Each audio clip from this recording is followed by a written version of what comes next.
নতুন চাকরির সন্ধানে আমি যখন শহরে এলাম তখন আমার পরিকল্পনা ছিল কিছুদিন ভাড়া বাসায় থেকে চাকরি খোঁজার। কিন্তু ঠিক তখনই আমার পুরনো বন্ধু রাহুল আমাকে তার বাড়িতে থাকার প্রস্তাব দিল। সে বলল, তোমার ভাড়া দেওয়ার দরকার নেই, বাড়িতে পর্যাপ্ত জায়গা খালি আছে। মাও একা থাকেন, তোমার সঙ্গী পেলে ভালো লাগবে তার। আমি তো বিদেশে চলে যাচ্ছি উচ্চশিক্ষার জন্য, তার কথা ভেবে মনে হলো এটা একটা ভালো সুযোগ হতে পারে, তাই রাজি হয়ে গেলাম। রাহুলের মা, যিনি খুবই বিনী ও শান্ত স্বভাবের ছিলেন, আমাকে আন্তরিকভাবে স্বাগত জানালেন। তিনি দেখতে অসাধারণ সুন্দরী ছিলেন। গায়ের রং ছিল দুধের মতো ফর্সা। প্রথম দিকে সবকিছু স্বাভাবিকই লাগছিল। আমি আমার নির্দিষ্ট ঘরে থাকতে শুরু করলাম। আমি প্রতিদিন চাকরির ইন্টারভিউ দিতে যেতাম এবং ফাঁকা সময়ে ঘরের ছোটখাটো কাজে সাহায্য করতাম। কিছুদিন পর রাহুল বিদেশে চলে গেল। তার চলে যাওয়ার পর ধীরে ধীরে কিছু পরিবর্তন আসতে শুরু করল। রাহুলের মা, যাকে আমি আন্টি বলে ডাকতাম, আগে বেশ শান্ত ছিলেন এবং নিজের কাজে ব্যস্ত থাকতেন। কিন্তু একসময় তার আচরণ একটু অস্বাভাবিক মনে হতে লাগলো। একদিন তিনি বললেন, বাবা, আমার পায়ে খুব ব্যথা হচ্ছে, একটু মালিশ করে দেবে? আমি বিনয়ের সঙ্গে রাজি হয়ে গেলাম। কিন্তু ধীরে ধীরে এটি নিয়মিত হয়ে উঠল। প্রায় প্রতি রাতেই তিনি কোনো না কোনো অজুহাতে আমাকে ডাকতেন এবং পায়ের ব্যথার কথা বলতেন। এক রাতে হঠাৎ আমাকে ডেকে বললেন, বাবা, আমার খুব ভয় লাগছে, মনে হচ্ছে বাড়ির ভেতরে কিছু একটা অদ্ভুত ব্যাপার হচ্ছে। আমি অবাক হলাম, কারণ আমার কাছে সবকিছু স্বাভাবিকই মনে হচ্ছিল। তবু তাকে আশ্বস্ত করার জন্য আমি কিছুক্ষণ তার পাশে বসলাম। তিনি বললেন, তুমি কি আজ রাতে আমার পাশে থাকবে? একা থাকলে ভয় লাগে। এরপর থেকে তার আচরণ আরও পরিবর্তিত হতে লাগল। তিনি প্রায়ই আমাকে কাছাকাছি থাকার জন্য বলতেন, আমার ছোটখাটো কাজেও হস্তক্ষেপ করতেন। কখনো নিজে খাইয়ে দেওয়ার চেষ্টা করতেন, আবার কখনো আমার পছন্দের খাবার রান্না করে আমাকে আকর্ষিত করার চেষ্টা করতেন। আমি বুঝতে পারছিলাম না, এতদিন যিনি আমাকে ছেলের মতো দেখতেন, তিনি আচমকা এমন ব্যবহার করছেন কেন? এটা কি নিছক একাকিত্বের প্রভাব, নাকি অন্য কিছু? আমি কিছুটা দ্বিধায় পড়ে গেলাম, কিন্তু ভাবলাম হয়তো বয়সের কারণে তিনি এমন অনুভব করছেন। তাই বললাম, আন্টি, আপনি চিন্তা করবেন না, আমি এখানেই আছি।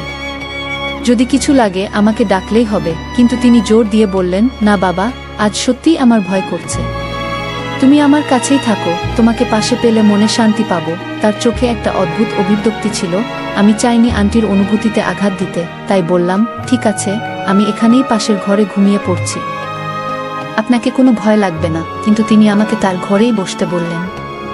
আমি চুপচাপ একটি চেয়ারে বসে থাকলাম। রাত গভীর হতে থাকলো, আর তিনি নানান বিষয় নিয়ে কথা বলতে লাগলেন। তার কথাবার্তায় এক ধরনের অদ্ভুত ইঙ্গিত ছিল, যা আমি এড়িয়ে যাওয়ার চেষ্টা করছিলাম। তিনি অতীতের স্মৃতিচারণ করছিলেন। হঠাৎ আমার দিকে তাকিয়ে বললেন, তুমি আসার পর বাড়িটা অনেক প্রাণবন্ত হয়ে উঠেছে। তোমার না থাকলে জায়গাটা একেবারে ফাঁকা লাগে। আমি কিছুটা অস্বস্তি বোধ করলাম, তাই প্রসঙ্গ পাল্টানোর জন্য বললাম, আন্টি, অনেক রাত হয়েছে, এবার ঘুমানো উচিত। কিন্তু তিনি কথার মাঝেই আরও কিছু বলার চেষ্টা করলেন, যেন বিষয়টা এগিয়ে নিতে চান। কিছুক্ষণ পর তিনি আমার ব্যক্তিগত জীবন, পছন্দ ও ভবিষ্যৎ পরিকল্পনা নিয়ে প্রশ্ন করতে লাগলেন। তারপর হঠাৎ বললেন, তুমি জানো, রাহুল কখনো আমার এত খেয়াল রাখেনি যতটা তুমি করছো।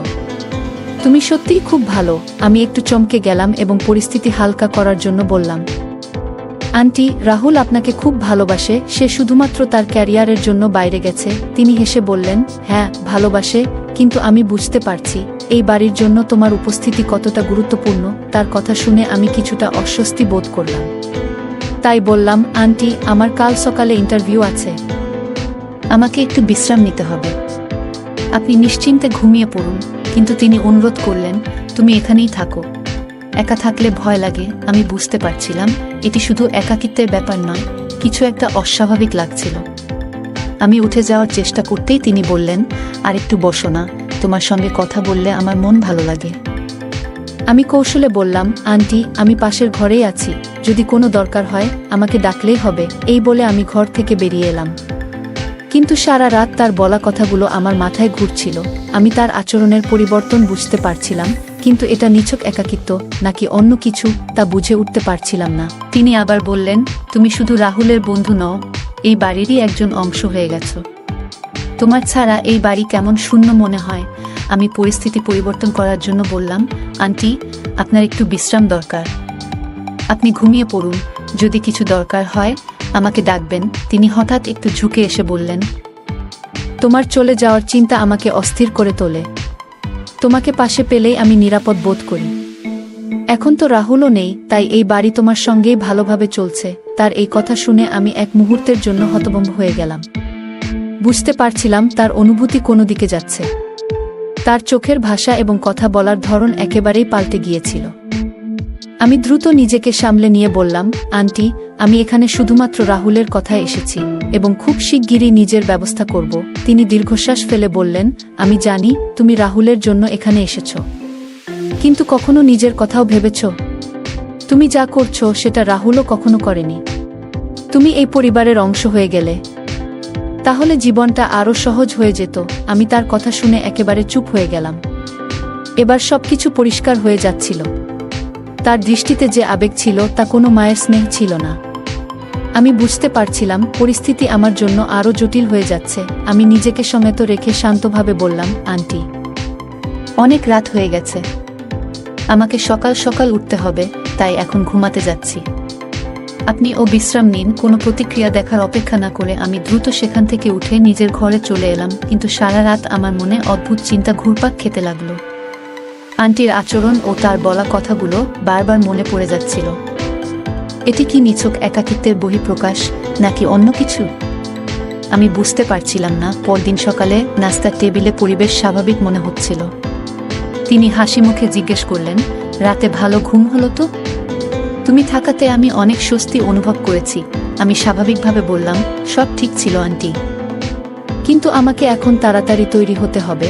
আজ আমার খুব গুরুত্বপূর্ণ ইন্টারভিউ আছে। তিনি নাস্তা দিতে দিতে বললেন, তুমি কোথাও যেতে হবে না, আমি সব ব্যবস্থা করে দেব, তুমি এখানে থাকো। তার কথা শুনে আমি নিশ্চিত হলাম যে এখানে থাকাটা আমার জন্য ভুল সিদ্ধান্ত হতে পারে। সেই সন্ধ্যায় আমি সিদ্ধান্ত নিলাম রাহুলকে ফোন করে পুরো ঘটনা জানাবো। ফোনে রাহুলকে বললাম, তোর মায়ের আচরণ কদিন ধরে বদলে গেছে। উনি এমন কিছু বলছেন যা আমাকে অস্বস্তিতে ফেলে দিচ্ছে। আমি মনে করি আমার এখান থেকে চলে যাওয়া উচিত। রাহুল কিছুক্ষণ চুপ থেকে দীর্ঘশ্বাস ফেল, তারপর বলল, ভাই, আমি দুঃখিত। মা অনেকদিন ধরে একাকিত্বে ভুগছেন। হয়তো আমার না থাকার কারণে তোর প্রতি বেশি আবেগপ্রবণ হয়ে পড়েছেন। তবে যদি তোকে অস্বস্তি লাগছে তাহলে তোর চলে যাওয়াই ঠিক হবে। সেই রাতে আমি নিজের সব জিনিস গুছিয়ে ফেললাম। পরদিন সকালে আমি শান্তভাবে আন্টিকে বিদায় জানাতে চেয়েছিলাম, কিন্তু যখন আমি নাস্তার জন্য ঘরে গেলাম তিনি আমার দিকে তাকিয়ে বললেন, তুমি কি মনে করছো আমি তোমাকে সহজে যেতে দেব? তার কণ্ঠে বিরক্তি ও হতাশা স্পষ্ট ছিল। আমি ঠান্ডা মাথায় বললাম, আন্টি, আমার যাওয়া দরকার। রাহুলের অনুরোধে এখানে ছিলাম, কিন্তু এখন আমার নিজের জীবন গুছিয়ে নেওয়ার সময় এসেছে। তিনি হঠাৎ গম্ভীর হয়ে বললেন, তুমি ভাবছো এত সহজেই আমাকে ছেড়ে চলে যাবে? আমি তোমার জন্য কত কিছু করেছি। তার কণ্ঠস্বরে এক ধরনের অদ্ভুত আবেগ ছিল যা আমাকে ভেতর থেকে নাড়া দিয়ে গেল। আমি দ্রুত সিদ্ধান্ত নিলাম, আর এক মুহূর্ত এখানে থাকা ঠিক হবে না। রাহুলের মার কথা এবং তার মুখের অভিব্যক্তি এখনো আমার মনে বারবার ফিরে আসছিল।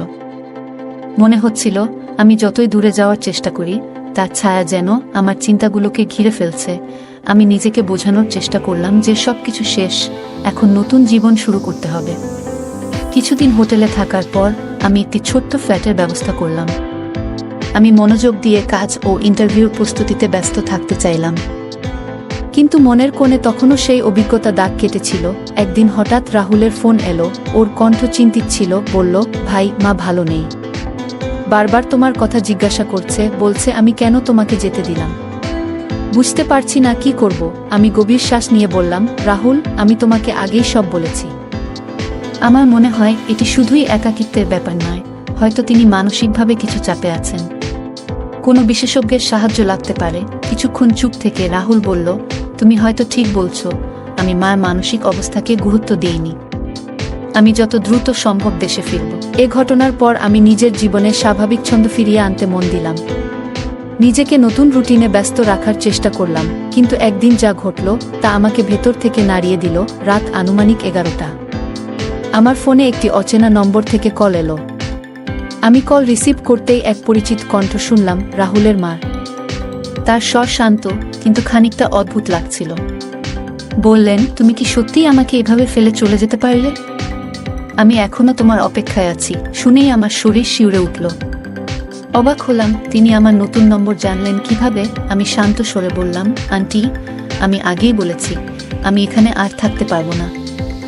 রাহুল শিগগিরই ফিরবে, তিনিই আপনার যত্ন নেবেন। তিনি হেসে বললেন, তুমি বুঝতে পারছো না, রাহুলের নয়, আমি তোমাকে চাই। তোমার ছাড়া নিজেকে অসম্পূর্ণ লাগছে। তার কথাগুলো শুনে আমার ভেতরে অস্বস্তির এক শীতল অনুভূতি ছড়িয়ে পড়ল।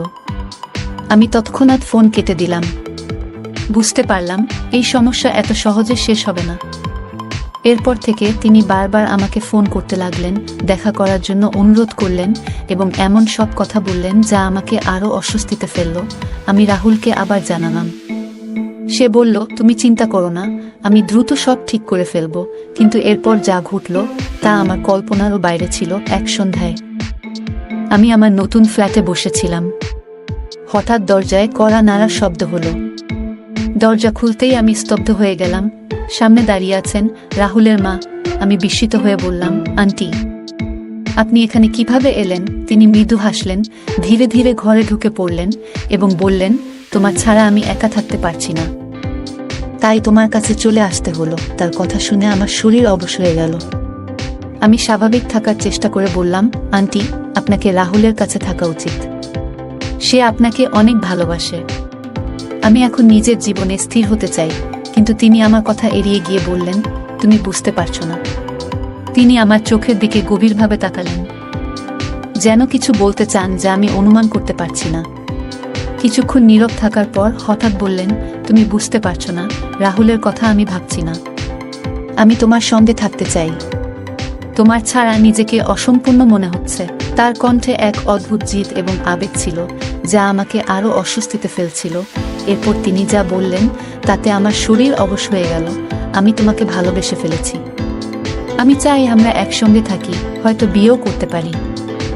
জানি এটা তোমার কাছে অস্বাভাবিক শোনাবে, কিন্তু এটাই আমার মনের কথা। আমি যেন কিছুক্ষণ নিঃশ্বাস নিতেই ভুলে গিয়েছিলাম। মাথার মধ্যে হাজারো চিন্তা ঘুরপাক খাচ্ছিল, কিন্তু মুখ থেকে কোনো শব্দ বের হচ্ছিল না। আমি আস্তে করে বললাম, আন্টি, আপনি হয়তো ভুল বুঝছেন। আমি সবসময় আপনাকে একজন মা হিসেবেই দেখেছি। এটি সম্ভব নয়। কিন্তু তিনি আমার কথা কাটিয়ে উঠে বললেন, বয়স বা সম্পর্কের কোনো বাধা নেই, ভালোবাসা সব কিছুর মধ্যে। আমি সারা জীবন শুধু অন্যদের জন্য বেঁচে থেকেছি। এবার আমি নিজের জন্য কিছু চাই, আর সেটা তুমি। তার কথা শুনে আমার শরীরে ঠান্ডা স্রোত বয়ে গেল। আমি স্বাভাবিক থাকার চেষ্টা করে বললাম, আন্টি, এটি একদমই ঠিক হচ্ছে না। আমি মনে করি আপনাকে এই বিষয়টি নিয়ে রাহুলের সঙ্গে কথা বলা উচিত। তিনি বিরক্ত হয়ে বললেন, রাহুল কিছুই বুঝবে না, সে আমার অনুভূতির গুরুত্ব দেবে না।